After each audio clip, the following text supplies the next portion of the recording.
Matapos ang sablay na season sa NBA kasama ang Dallas, nahaharap ngayon sa panibagong pagsubok si Klay Thompson dahil sa kanyang mapait na paghihiwalay kay Megan Thee Stallion. Ang ibang detalye alamin sa pag-abante ni Jonas Lavarias.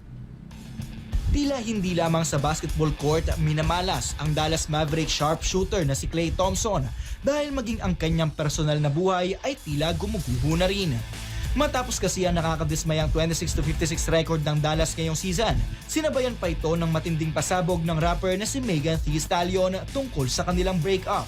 Sa mga social media posts ni Megan, direktang inakusahan ng cheating ang NBA star at ibinunyag ang di umano'y masamang ugali at mood swings nito noong kasagsagan ng basketball season. Nakita rin ang emosyonal na si Megan sa kanyang Broadway performance sa Moulin Rouge kung saan halatang naapektuhan nito sa ginawa ng basketballista. Dahil dito, mas lalo pang nagdilim ang kinabukasan ni Klay sa Dallas lalo't mismong siya rin ay nag-aalangan na kung magsusuot pa ng Mavericks jersey sa susunod na taon.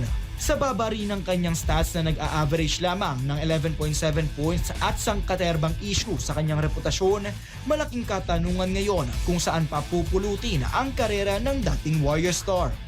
Ako, si Jonas Lavarias, Abante. Manatiling nakatutok sa Abante, sundan kami sa aming mga social media accounts at huwag kalimutang mag-subscribe sa aming YouTube channel, DWAR Abante Radio, para sa mga eksklusibong balita.